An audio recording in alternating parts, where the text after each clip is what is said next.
Por estos días, la reaparición de ciertas enfermedades zoonóticas, en este caso hablar de encefalomielitis equina, nos pone nuevamente en alerta. Vamos buscando las voces de los profesionales que nos ayuden a comprender.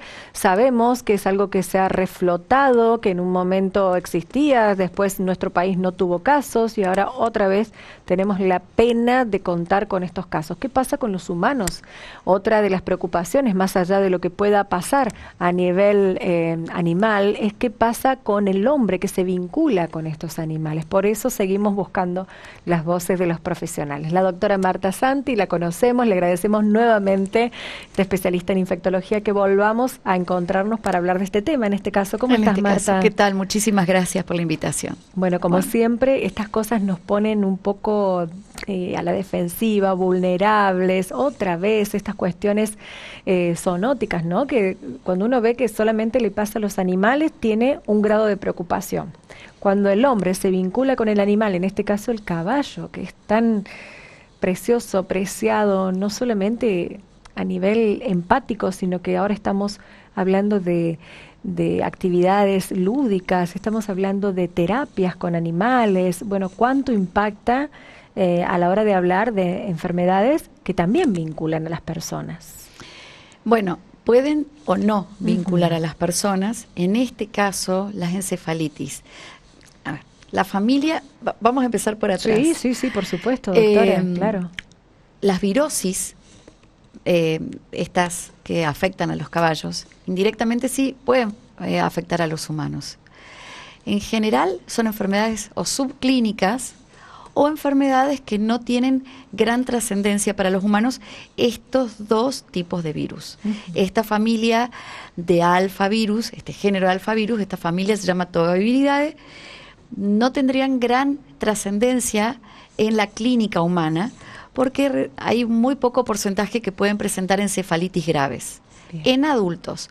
Los niños sí siempre son un poquito más vulnerables. Generalmente los de mucha convivencia en zonas rurales y con animales y expuestos con el mosquito. El problema no es el caballo. Tal cual. El problema son los vectores. Entonces, en un buen cuidado de vectores, en una buena un buen seguimiento de los animales, una buena vacunación del animal, siempre se puede prevenir. Y volvemos a lo mismo, la prevención de las enfermedades. Hay cosas que no podemos prevenir, que es el movimiento migratorio, ni de los insectos, ni de las aves, que son los reservorios. Las aves migratorias son el reservorio del virus. Doctora, ya te hago una pausa. ¿De qué se habla cuando se habla de vector y de qué se habla cuando se habla de reservorio? Claro, el reservorio es donde el virus se aloja, donde tiene su mayor capacidad de multiplicación. El vector es el traslado. Entonces, el reservorio es el ave migratoria, a la que nosotros no podemos manejar. Nosotros no podemos poner una barrera nacional, internacional, interprovincial, ni siquiera de casa a casa, para evitar que un ave migratoria pase a nuestro territorio. Ese es el reservorio, es donde el virus se aloja, donde el virus se multiplica. Viene el insecto, en este caso un tipo determinado de mosquitos, claro. No es cualquier mosquito, es un tipo determinado de mosquitos que nosotros tampoco podemos manejar directamente, no lo podemos ver y filtrar. Podemos prevenir que el mosquito esté con fumigaciones, con controles periódicos, pero locales.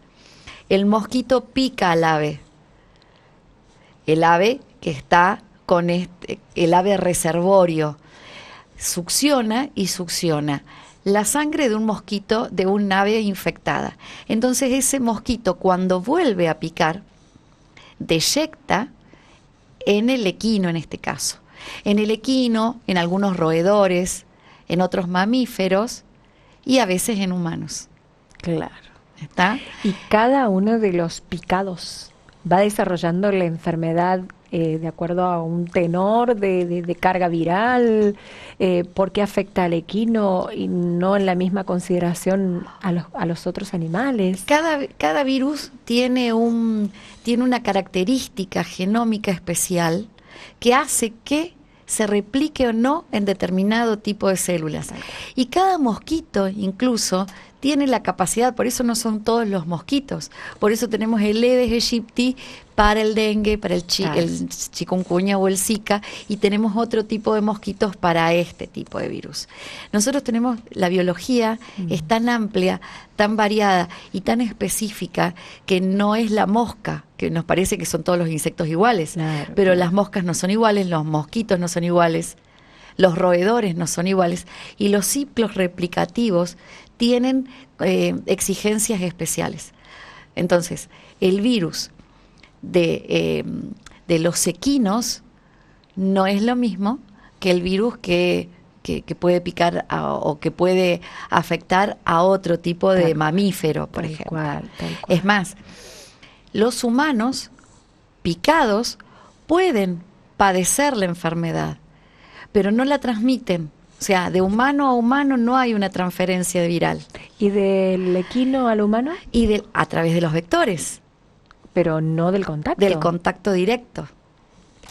Bien. ¿No? Porque se necesita siempre un vector, un mensajero, un transmisor para que este virus haga su ciclo replicativo.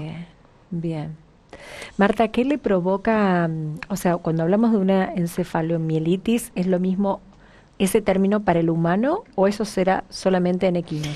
¿Es la encefalitis? Es una encefalitis, o sea, una inflamación del encéfalo que provoca esto que nosotros desgraciadamente hemos visto en los videos, estas contracturas musculares, estos caballos que parece que tuviesen epilepsia, que realmente son síntomas similares. En los humanos pueden provocar desde cuadros subclínicos, o sea, un cuadro inaparente, muy inespecífico, hasta una encefalitis. Pueden provocarlo. Es muy raro que se llegue hasta la encefalitis. Puede, porque no podemos decir, en la biología nunca se dice el 100% de sí o el 100% de no. Pero la mayoría de los casos son o casos subclínicos que pasan desapercibidos o con una clínica leve de dolores de cabeza, mareo, trastornos musculares, fiebres, que en realidad en 10 días pueden decrecer. Bien. Por supuesto, insisto, puede haber casos un poquito más complicados ya con afectación del sistema nervioso central. Claro. Para las virosis, en general, no hay una medicación, no hay una pastilla, no hay una inyección, no hay un tratamiento específico, más que un tratamiento de sostén y de los síntomas. En casos de encefalitis o de meningitis, por ejemplo, que son lo que nosotros le llamamos las meningitis asépticas, no hay un tratamiento, un medicamento específico, sino que se hace todo un tratamiento de sostén, lo que le decimos nosotros, ¿no? Doctora, y a nivel vacunas, ¿hay una vacuna del calendario hospitalario o de estas que después con el correr de los años se sugiere a las personas que se las coloquen, que pueda llegar a prevenir, a tener incidencia, a paliar, a menguar los efectos de una posible encefalitis? Para los humanos no. Bien. Lo que se hace sí es una vacunación a los animales. Por lo que tengo entendido, según lo que las directivas del Ministerio de Salud de la Nación, es uno de los controles, el control del vector, el rastreo de estas aves migratorias. Por eso es a veces que se da la notificación cuando aparece determinada ave y determinada cantidad de aves muertas en un lugar. Entonces ahí sí entran todos los departamentos de zoonosis para evaluar qué tipo de enfermedad puede llegar a tener el animal, para bajar las directivas para el resto de las prevenciones, ¿no es cierto? Bien. Pero siempre tenemos que saber que nuestra primer prevención, en este caso, es prevenir el vector, el mosquito. Claro. Volvemos ir a la raíz de lo que causa el problema, es decir. Doctora, ¿de qué se habla en la provincia? ¿Cómo está a nivel desde tu profesión, desde tus colegas? ¿Cómo está la situación? ¿Qué es lo que se va pudiendo ver de acuerdo a los días que han pasado, ¿no? Porque todo esto, si bien ha tenido renombre, porque precisamente, tengamos en cuenta, hay un festival cordobés tan famoso como es el Festival de la Doma y el Folclore, donde las actividades programadas para los días pasados tenían tanto que ver con esta actividad que, bueno, por supuesto que se puso de manifiesto y ahí empezó todo un abordaje desde lo periodístico, desde lo informativo, que no se puede, digamos, frenar. Pero a nivel médico o a nivel colegas también van sucediendo ciertas informaciones o temas de los cuales ustedes van teniendo prevención, preocupación, digamos, de qué se habla en la provincia acerca de esto que está pasando, porque evidentemente los casos continúan, ¿no, doctora? Sí. El Ministerio de Salud de la Nación semanalmente envía un boletín epidemiológico. Todos podemos descargar los boletines epidemiológicos. Principalmente se bajan en los entes provinciales o municipales o regionales afectados a determinado tipo de patología.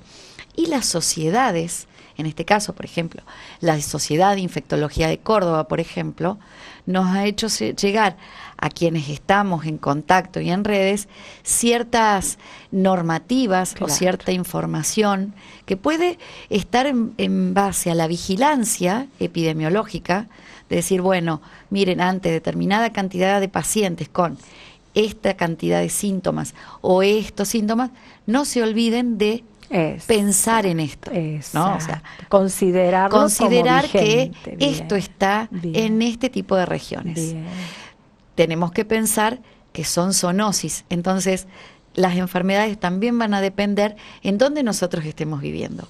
No es lo mismo vivir en la ciudad de Córdoba, por ejemplo, que vivir en la zona rural. Tal cual. No es lo mismo si yo vivo en la zona rural, pero no tengo ganado, así estoy en una zona ganadera. ¿Cómo podría ser, por ejemplo, las provincias de Santa Fe, de la provincia de Buenos Aires, la provincia de La Pampa, de Entre Ríos, que son zonas en donde la actividad agrícola, ganadera, es más importante, por ejemplo, que en la zona del sur. Tal cual, sí. Por un lado.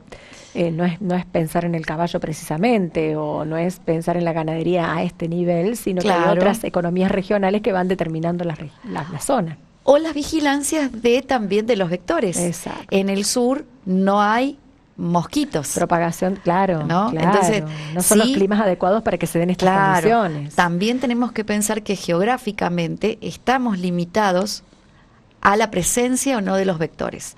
No es lo mismo el Chaco que el sur de la provincia de Córdoba. Tal cual. Entonces, las zonas húmedas, las zonas calurosas y húmedas, donde no hay tampoco un control del reservorio de agua. No podemos buscar el reservorio de agua en una provincia como Misiones, por ejemplo. Podemos controlar de otra forma, pero tenemos muchísimo más riesgo en esas provincias que en una provincia seca. Entonces, en la provincia seca se hace un determinado tipo de control que es diferente.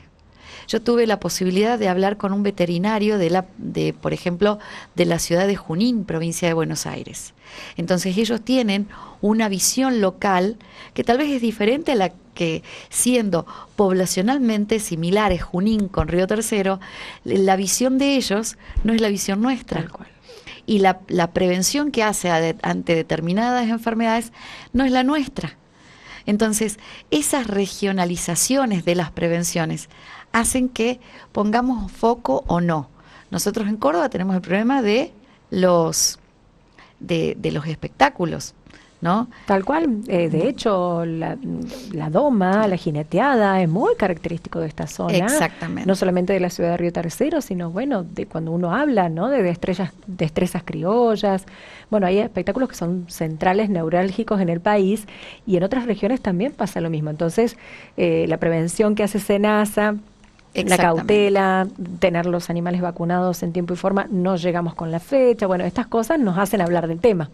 Además los ponen en una agenda de comunicación que antes tal vez no teníamos, y también sirve independientemente de esta encefalomielitis, independientemente de esto, de viral, para recordar otras antropozoonoses que también nos pueden afectar. Brucelosis, por ejemplo, hidatidosis, que son para nosotros, o los brotes que hemos tenido nosotros acá en la zona de triquinosis. Tal cual, tal cual. Nos recuerdan que ante determinado tipo de pacientes no tenemos que olvidarnos que tenemos que regionalizar nuestro pensamiento. Exacto. Para hacer otro tipo de prevención. Claro, claro que sí. Doctora, cuando hablamos de este tema con un veterinario, nos decía que la enfermedad, digamos, en un momento tuvo auge, luego con la vacunación o con el uso y la costumbre no hubo casos en la Argentina durante muchos años y ahora reflota de alguna manera. Bueno, esto también va indicando que no es algo que estamos descubriendo ahora. No. Hay antecedentes, en la medida hay en un comportamiento. Nosotros tenemos un mundo que está atravesado, está dinámicamente por los viajes, cada vez más. Claro. Entonces, lo que antes parecía insospechado, ahora no se hace tan raro. Tener, por ejemplo, de este tipo de virus, hay uno que es transmitido por otro tipo de mosquito, otro tipo de virus, pero hace una patología similar, y nosotros le llamamos la encefalitis del oeste del Nilo. ¿Y cómo va a llegar la encefalitis del oeste del Nilo? Y sí llega, claro, por esto de los movimientos migratorios. Totalmente. Este de la encefalitis que nosotros estamos en este momento preocupándonos es un virus muy similar al de la encefalitis de Venezuela. Uh-huh.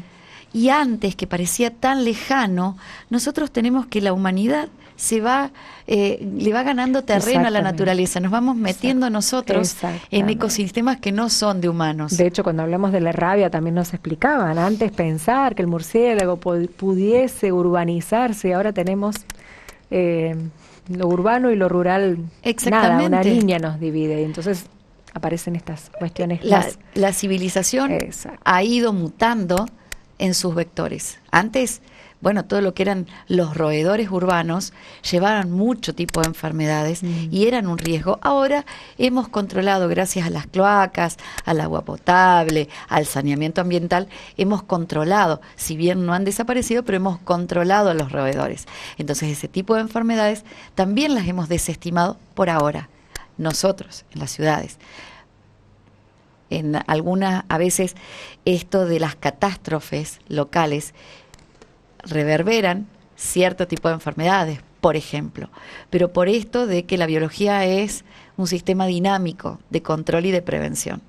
Te agradecemos muchísimo, doctora, tu tiempo, gracias, la calidad, la pedagogía que siempre usas con nosotros, que por supuesto quienes no somos profesionales en este ámbito nos cuesta a veces comprender, y tu terminología termina siendo tan pedagógica que todos entendemos de qué estamos hablando. Muchísimas gracias por venir hasta acá. Gracias a ustedes por la confianza. Hasta siempre.